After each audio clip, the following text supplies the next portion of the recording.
Hello and welcome back to my channel. Today I'll be showing you how I made this top. I actually self-drafted the pattern, but the design is originally from Cool Stitches. She does have a free pattern available on her website and her YouTube channel, but I don't have a printer, so I decided just to self-draft the whole thing myself. So if you are interested in following along and making this top, keep watching. You will need some fabric, some paper for your pattern. I got this one from IKEA. You can also just use wrapping paper or paper bags, really anything. Something to mark your fabric with, a safety pin, some elastic, and some thread. To make my pattern, I traced an existing shirt. I suggest picking something loose fitting as the shirt will be scrunched.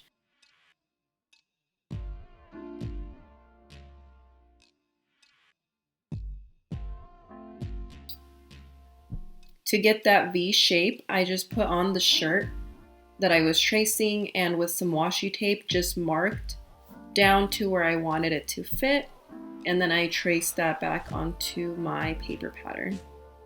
I also used the front bodice to trace out the back, that way I didn't have to retrace the shirt.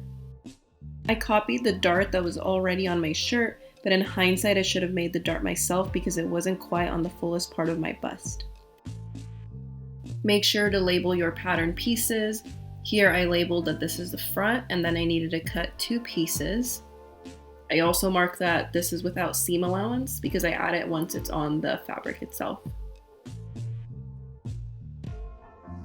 Now I am just cutting out the back bodice that I made out of the front bodice so that I can trace it on another piece of paper. And then I'll go back and remove the pieces that I added to make it.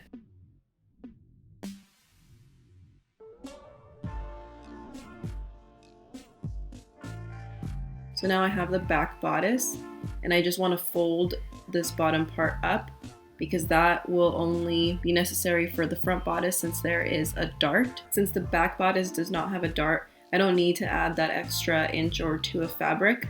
The reason for that being in the front is because once I pinch and sew down that dart, it's gonna shorten the length of that side.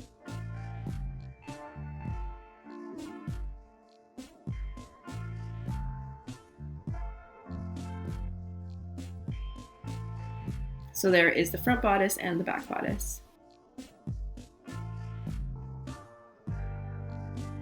For my sleeves, I measured the inside of my arm to get my desired length.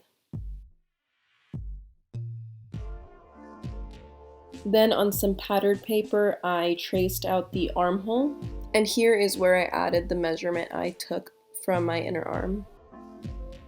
I then used this pattern to make a small sample, and by that I mean that I didn't make the full garment. I just focused on the piece that I was unsure about, and I made a small sleeve hole and a sleeve just to see what the gathers would look like and if I was comfortable with the fit.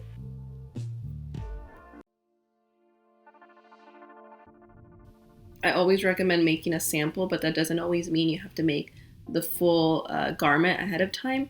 So that is my sample armhole with my sample sleeve. And I did notice once I put those two together that it was still a little small. So I went back to my pattern and doubled the length. Once I was happy with my pattern, I went ahead and traced everything onto the fabric and cut out my pieces.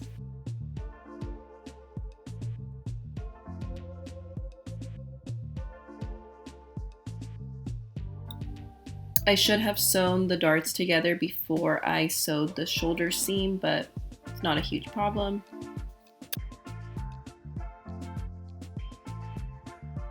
Now that the shoulders and the darts are sewn, you can sew the side seams together.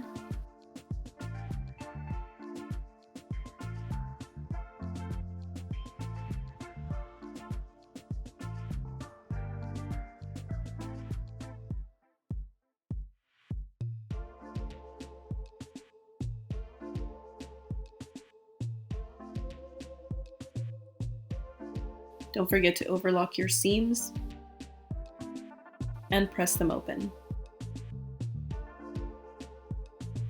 For the sleeves, you'll want to sew 2 rows of stitches at the very top. You'll do this by setting your machine at the longest stitch length, stitching 1 row without back stitching at the beginning or the end. Make sure to leave long tails. Once you've sewn the first row, you'll want to sew another row right next to it. The first one I usually do at 1/4 of an inch and the second one at about 1 1/4 inches. Now you tie one side of thread tails together on both the right and the left of the sleeve. Now you can gently tug at those tails and it will start to gather your fabric.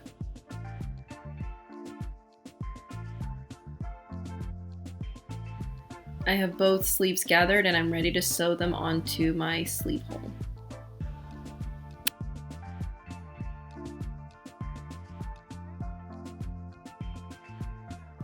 Insert your sleeve into the armhole.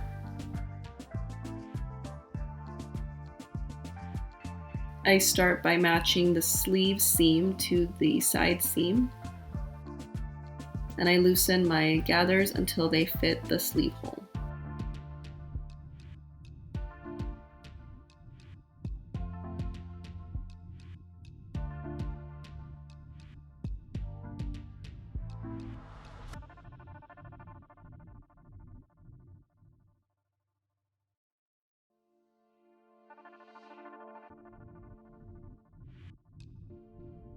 To finish the neckline and hem, I just overlocked the edges, folded it over about 1/4 of an inch, and top stitched it down.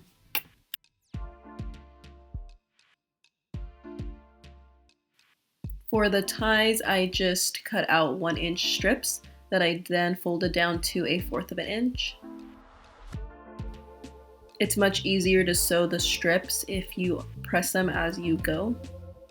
I was working with limited fabric, which is why there's about 4 different strips sewn into one long tie. And this is what they look like right before sewing. For the tunneling, I used 1.5 inch wide strips, and I just folded the edges slightly in. You'll want to sew these down with enough room to put your ties through them. This is what's going to give your top that scrunched effect. At this point, I put the top on and marked where I wanted the tunnels to go, under my bust, and then the second one would go right below that. Now you can pin down your tunnels and sew them onto the top.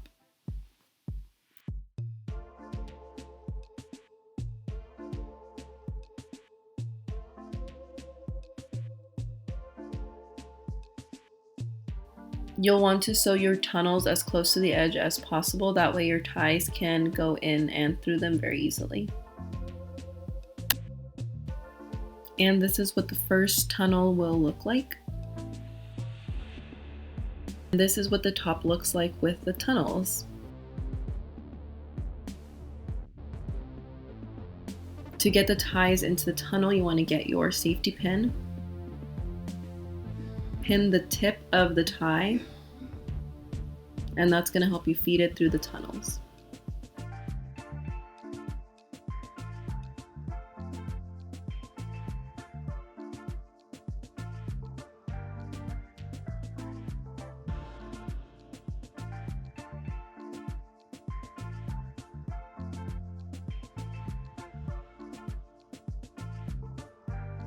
I'm doing the exact same thing for the other tunnel.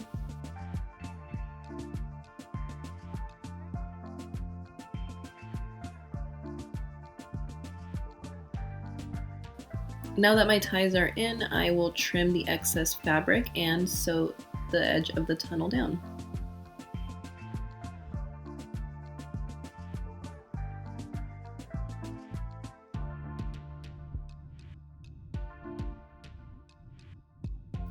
To finish the sleeve, you're going to overlock the edge, fold it over at 1 inch, and then sew 2 rows of stitching wide enough so that you can feed some thin elastic through it. Now that I've sewn the 2 rows together, I left a hole big enough for the elastic to be fed through with a safety pin. Once you finish feeding the elastic through, you can sew down that opening. And that is it. That is how you self-draft the Elliot top.